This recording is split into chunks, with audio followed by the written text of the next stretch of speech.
It's time to get your morning started with the news you need to know. News update. This is what's trending with DJ and PK. Hashtag Utah Jazz.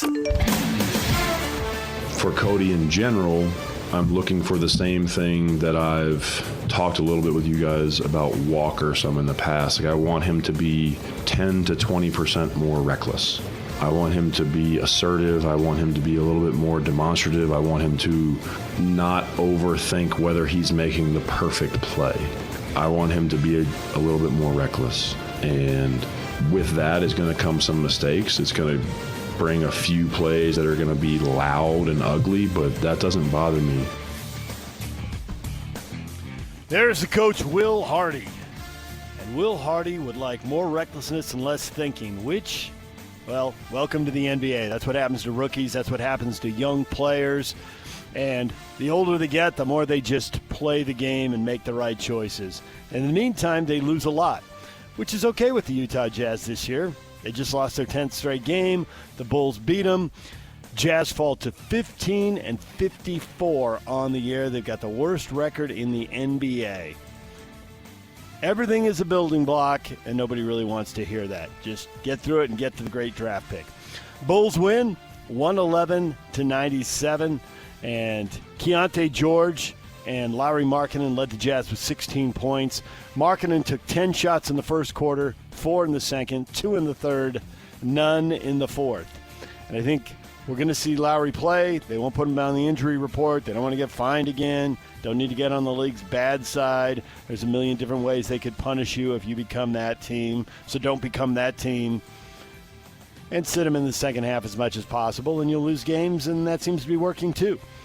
Jazz are back in action tomorrow. Huge game in the race to the bottom. It's the Jazz and the Wizards. They're both on 15 wins. Got the Hornets on 17, the Pelicans on 18. So, big game tomorrow night. DJ and PK. Hashtag NBA. Hawkins switches off to Beasley. Beasley pokes it away. Loose ball picked up by Holland. Holland ahead. Cade to the basket. Dunks. And it's a 30-point Piston lead. Knicks by 25. Shamet forced to pass to Towns on the break. Hop step in the paint, and he banks one in to give the Knicks a 94-67 lead. Timeout Eric Spoelstra. It could be white flag time as Towns has 21. 10 seconds to shoot, half a minute to go in overtime. Toppin from up top, and he banked in a three. Wow. 31 points for Obi Toppin. Obi Toppin with the shot of the night. A three-pointer in the corner, falling out of bounds. Okay, a little late on the defense, a difficult shot, and it's a game winner. And the Pacers beat the Timberwolves 132-130. The shocking score of the night, the Warriors, who were red hot, lost. They lost to a Denver Nuggets team that was very shorthanded. Jokic wasn't playing. They took a shot at him on the sideline during the game. He was sitting there eating grapes. He really is one of a kind. I don't think I've ever seen players eat grapes before. I think there have been people eating popcorn. Once upon a time in Yak, maybe you remember who it was. Some player got busted for eating a hot dog during a game. Can't remember who that was. I remember it happening. I remember who it was. It was a big guy, and it was somebody who was, his commitment and all that was questioned. So it was, In any case, he was over there eating grapes. So that was something. And Murray was out. They didn't have him. But they got 38 points from Aaron Gordon. And they got a triple-double from Russell Westbrook. And they scored a bazillion points in transition. It seemed like they were in transition the whole game. And when you start getting 2-on-1s, 3-on-2s, breakaway dunks, life gets easier. Denver beats Golden State 114-104. Golden State and Minnesota are locked in a tie right now for 6th and 7th. Who's in the play-in, who's not. The Warriors are talking about giving Steph Curry time off. Obviously, they'd like to stay out of the play-in because you can give Steph Curry time off. You move from your mid-30s to your late 30s. Maybe you need a little break from the grind. DJ was Nerlens Noel. He was the New Orleans Pelicans. There it is. Nerlens Noel with the Pelicans eating a hot dog. He went to the media dining room and got it of all places. Well, see, you can't do that in Utah. They got rid of the media dining room. So true story. You don't have to worry about that anymore. Check that box. Yeah, Nerlens Noel, he was a high draft pick. You can click on that. He was a guy who was, there were a lot of expectations for him, but just an example of you can have a great draft pick, but that doesn't mean he brings you a lot of wins. Philadelphia 76ers have shut down Paul George for the rest of the season due to abductor and left knee injury concerns. Pelicans forward Trey Murphy out for the year with a labrum tear, partial tear of the rotator cuff. He dislocated his shoulder Monday night, so he's done for the year. It gets to that time of year now where you have an injury, and we're down to less than a month. I think it's 26 days to the final Sunday this season now. So, there you go. The Lakers beat the Spurs 125-109 because these days everybody's beating the Spurs. DJ and PK. Hashtag college basketball. And I've asked Attorney General McCuskey to launch an investigation into the NCAA Tournament Selection Committee to determine if any backyard deals, backroom deals, corruption, bribes, or any nefarious activity occurred during the selection process. I know that the Attorney General and I are going to leave no stone unturned during this process. People don't think the NCAA does the right thing. Welcome to the party. The governor of West Virginia has just showed up. That's Patrick Morrisey. Of course, West Virginia left out of the tournament. Big part of the explanation on why they got left out of the tournament. The coach's son had a season-ending injury. They haven't been as good since he got hurt. It really is amazing how many teams, it's like one thread. And when you pull that one thread, the team really takes a hit. And we've seen that with Iowa State, with guys in and out of the lineup. When they have all their guys, they're awesome. But they haven't had all their guys, and they've lost a bunch of games because of it. And you lose your point guard, and now either a guy who plays off the ball has got to go on the ball, or you got to bring a guy off the bench.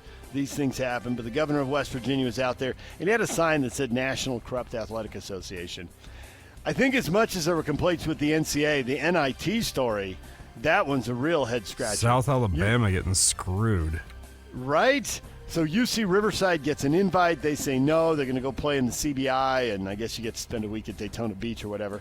So, okay, so they go to the next team, South Alabama. But then UC Riverside didn't know they were getting in the NIT, so they get out of the CBI and say, oh, we'll take the NIT bid. The NCAA runs the NIT now. So the NCAA calls South Alabama back and says, never mind, UCR's in after all. Well, everybody in South Alabama had gotten their hopes up. The coaches told the players, the coaches told the AD, blah, blah, blah. South Alabama has it ripped away. It's really not that hard. It seems like if someone passes, then you just move on. But no. And, of course, the big local college basketball news, the University of Utah. Alex Jensen had the press conference. We just played it for you in the last segment. Sees the college and pro games kind of merging as the college game becomes more and more professional. We've seen that with NIL. They're about to get the money to share with the players, which will just pump more money into it. I don't see NIL going away. It gives teams an advantage, man. The SEC and the Big Ten teams know, we got more money than everybody else. Why would they quit raising NIL just because you got this other pile of money over here? Alex did not say who would be on his staff, just that he had talked to a lot of his teammates. I think he was heavily lobbied. He said that it was a little bit of a roller coaster. There's some ups and downs in the process. I think there were some points where maybe he thought he wasn't going to take it, but then ultimately he did. And he had teammates leaning on him to do it, because those were the same teammates who were telling him that the AD was a nightmare and it was crazy. And then Alex is like, well, why would I take this then? And I don't know. A lot of back and forth, but as you heard from Mark Harlan, he and Alex had a lot of breakfast and got to know each other and overcome all that stuff that is out there. So Alex is on board. He's going to do both jobs until mid-April when the Mavericks wrap things up April 13th. Because, they could still be in the play-in, but at the rate they're going, it doesn't seem like they're going to hold on to that last spot. And if they do, then he'll be there a few days longer. DJ and PK. Hashtag NFL. The Houston Texans giving cornerback Derek Stingley Jr. the richest contract for a corner in NFL history. 3 years, $90 million and $89 million guaranteed. So he's their guy, and he is going to be there because all that money is guaranteed.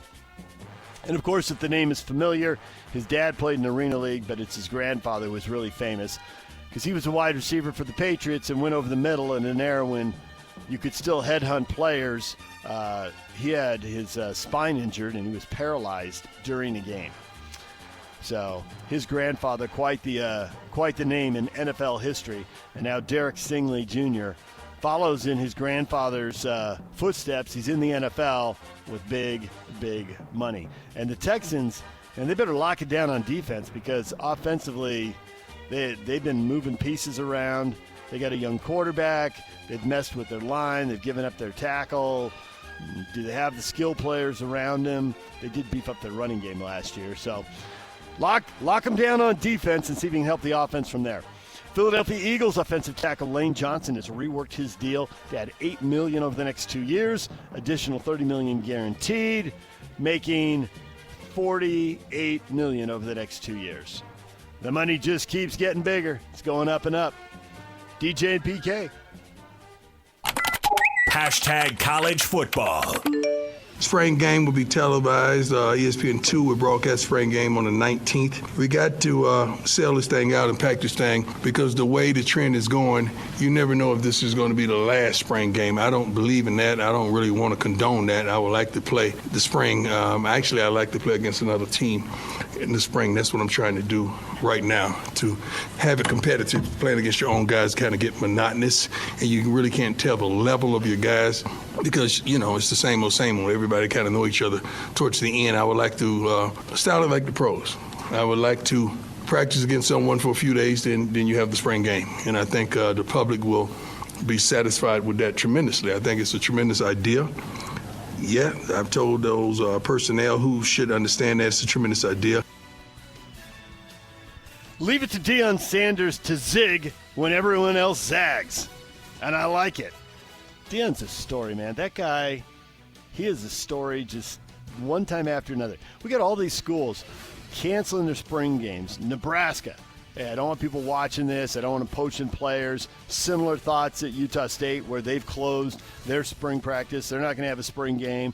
Texas is not having a spring game. Sarkisian is saying, hey, the players are playing so many games now. There's so much contact. We need guys' bodies to recover and all that. And meanwhile, Deion wants to go to the pro model. I love it. It's totally different. And the pros, of course, teams will get together and they'll practice against each other. And that helps the coaches. And I totally get why Deion says this, because when your offense does something great, is it because your offense is doing something great or because your defense is terrible? And when the defense stops the offense, is it because the defense is great, or is it because the offense is terrible? Or is it just because the defense knows all the plays and all the alignments and they have scouted the offense forwards and backwards, and you can't fool them, you can't confuse them. They know everything that's coming. It's not real anymore. I totally get why Deion and lots of other coaches have been frustrated with that. Totally get why he'd want to go to this model. And he's not alone. He's leading, but he's not alone, because Syracuse coach Fran Brown responded on social media saying he would bring the Syracuse Orange out to Boulder for 3 days to do exactly that. And a lot of college coaches at some point, not all, but a lot of them have moved back and forth with pros. We see that. And certainly they've got friends in the pros, and we know that colleges go and visit pros and staffs, exchange ideas. Kyle Whittingham's son is on the Kansas City Chiefs staff, and he and Andy Reid played at BYU in the same area. And Kyle goes to some of their playoff games and Super Bowls and stuff like that. Obviously, they're exchanging ideas and talking about stuff like this. But Deion includes the fans and brings the fans into the discussion because it's entertainment. Everything doesn't have to be a big old secret. That's not going to help you win in the fall. Love it, Deion, and I wouldn't be surprised if some teams embrace it while other teams run from it. Now, DJ, okay. Can I something differently? I've proposed this on the show before. Only thing I would add to what Deion's doing is make it FCS games. Move those FCS games into the spring. You don't have to worry about those body bag games we all endure during the fall. FCS teams still get paid. You mentioned you get the game aspect out of it, and you also don't have to risk your star players. You can play your reserves against those FCS teams. That makes a lot of sense, and in the NCAA, that'll never happen. They're not here for the common sense of it all, Yak. I know. That'll take a rule change. That'll take decades. It moves at a glacier rate. There's a lot of logic to what you're saying. But, there's a lot of logic to things that happen or that could happen in the NCAA and don't. For instance, when you invite a team to a tournament and they say no, you just move on and that's it. But, see, that's logic, and that doesn't happen. Logic says if you were going to 50 years ago start a lot of women's sports programs for Title IX, you would go to established sports that we know people watch, and you would have figure skating and gymnastics teams. What do you got, like 150 schools that figured out to have gymnastics and there is no figure skating, but those are the sports everybody watches in the Winter Olympics, and they get huge TV ratings and it can generate revenue. Instead, they're playing a lot of other sports which have never proven to be that popular to the fans and are expensive, and you can do them, but shouldn't you do the sports and generate the revenue too? Sure. Logic. Sure. Logic. NCAA moves at a glacial rate. So, that is one thing, as much as we can complain that conferences are running the show and the NCAA isn't, and certainly the Big Ten and the SEC have the most money and they have their own self-interest. We get that. But they have been able to change and try new things. Some work, some don't. But everything isn't going to be a hit. That doesn't make any sense. And they have been able to try more things more quickly than the NCAA. For whatever reason, the sclerosis set in. I'm not exactly sure what that is, but I love saying sclerosis. The NCAA has agreed to permanently drop its rule prohibiting athletes from negotiating the terms of name, image, and likeness until after they enroll in school. Change is one of the terms of a legal settlement announced yesterday between the NCAA and a group of state attorney generals who sued the NCAA last year, claiming that the restriction on NIL negotiations violated federal antitrust law, because of course it does. You can't prevent people from making money. You can't tell a 10th grader you can't negotiate. Can you imagine if over here in the theater and drama department they were doing that? Hey, you child actor, you can't make money. You can't be in that movie. What? You can't be in that TV show. What? You can't form that music group and go on tour. What? But somehow in sports that's okay. And the rest of life, it's completely wrong. Why was that okay for so long? DJ and PK. Hashtag Major League Baseball. While you were sleeping, you ought to be playing a movie theme right there. While you were sleeping, the Major League Baseball season started on the other side of the world. And it's a brilliant idea, quite frankly. As baseball tries to make more money, why not take the game to other countries? The Dodgers, in the Tokyo series, beat the Cubs, and it was small ball. A 3-run fifth inning. They put together 3 singles, a walk, and an error. They scored 3 times. They beat the Cubs 4-1. And they'll play another game. These are officially Cubs home games. Man, taking games out of Wrigley Field. Unbelievable. Well, they had to take 2 big brand names over there, so it's either there or take games out of Dodger Stadium. A little surprised they didn't take 1 home game from each team, but whatever. So the Dodgers win 4-1. The Cubs, 1 run, 3 hits, 2 errors. You're a long-suffering Cubs fan. So you do have 1 World Series now, so you've got that. But, man, almost more errors than hits to open the season. Oof. And the Cubs are supposed to be better this year, so it's just 1 game. We'll see how it shakes out. I really think this is something the NBA needs to copy. They sent them over there a couple weeks in advance of the season. I guess we're like 9 or 10 days now from the season opener, because it's a week from Thursday is opening day. So 9 days out. And you play a couple games. Imagine if the NBA did this. This is right next to your idea, Yak. We got to change these things. Let's go. Let's do new things. You got all these foreign players. You could pair up NBA teams. They could go play 2 games somewhere in the world. You send a couple teams to Australia. There's plenty of Australians in the league. You send other teams back to Europe. There's plenty of Europeans in the league. But you can go anywhere. You go anywhere that's got an arena and you can make money, right? Absolutely. So you don't have to go to the same places all the time. I mean, they will always go to London because there's a lot of money in London. There's a lot of Americans in London. Even if basketball never becomes a big thing in London, you could go sell out a couple games and you could probably get some headlines. And you can go to Germany and go to Slovenia and go to Japan or South Korea, Australia, New Zealand. Come on. Go to China. Well, at the time, if you're getting along with the Chinese government, depending, Fair. There's a recent history. But, yeah, I mean, you can go anywhere, right? I mean, they've had Argentinians and Argentinians. They've had Argentines and Brazilites, Brazilians. Go wherever. Take guys home, as long as there's the infrastructure, the arena. But, man, if you know you're going to go somewhere, you can kind of help them along with that, if you know what I mean. There's money to be made for everybody. There's an arena to be used the rest of the time. The game is played on every continent. Once there's the infrastructure to make money on every continent and in every country, I don't know about taking someone back to Slovenia. I have no idea if they've got 15,000-seat arenas with luxury suites there, or taking players back, to Africa. And you got to think outside the box, like to the Philippines. I know they got a basketball league. What are the arenas like there? I have no idea. It would be a big deal to take Jordan Clarkson there. I'll bet you that'd be a big deal. There's a lot to sell in the NBA. Man, do it 2 weeks earlier in preseason and give them time when they come back. Everybody still gets 40 home games. That's plenty. All right, so Dodgers win 4-1. The baseball season is underway. They'll play one more game. They'll come back, and then next week we'll get after it for real. DJ and PK. NHL. Who told you he stayed patient? No, but that's what we love about him. He's competitive. A guy who's competitive like him, he wants to make a difference every night. When you talk to him about being patient, he looks like you look at your grandfather when he tells you a story about in the old day. He has no time for that. He wants right here, right now. He wants to make the difference, and I don't want to take that away from him. It's the reverse. I love that. I love his compete level. He wants to be a difference maker. What's wrong with that? Nothing wrong. I love it when the bear gets wound up.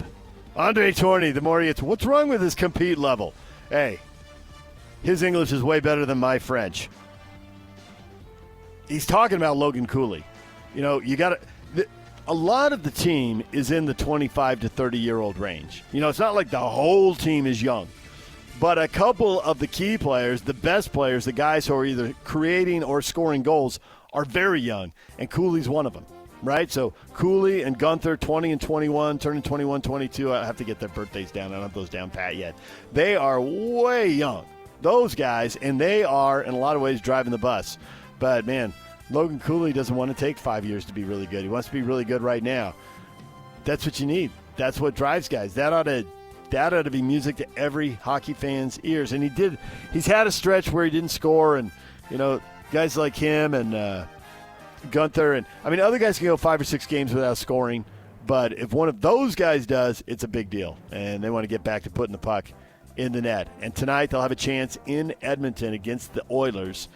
8 o'clock, puck drop at 7, pregame at 6 here on The Zone. Adrian Denny on Hockey Night in Utah. It is still a tight race in the Western Conference, so every game is huge. They've only gotten 1 point out of 4 against Edmonton this year. All right, DJ and PK, that is what is trending. There are your headlines, and they are brought to you by Shamrock Plumbing. There's no job too big or too small. Get the personal touch with Shamrock Plumbing. Coming up next, we are going to talk VCU basketball with Robbie Robinson, the play-by-play voice. He will join us next. Mike Fulta from the Utah Hockey Club at 8. Spencer Nelson at 9. DJ and PK, it's 97.5 The Zone. This is Utah Jazz Ticket Tuesday. We'll give away tickets in 1 hour right here on The Zone. So you think you know everything about college basketball, huh? These people are not dumb. They're very smart. Okay, smart guy. Time to put that knowledge to the test and go head-to-head with the Zone staff. It's another edition of KSL Sports Basketball Mayhem. Log on right now at KSLSports.com to fill out your bracket. The listener with the top bracket will receive $1,000 of cold, hard cash. And if you finish with a better bracket than... let's see here. Who can we pick on? How about Jeremiah Jensen? You'll be entered into a drawing to win $500. It's KSL Sports Basketball Mayhem, powered by Omada Real Estate. Download the free Omada app today from the real estate experts at the Stern Team.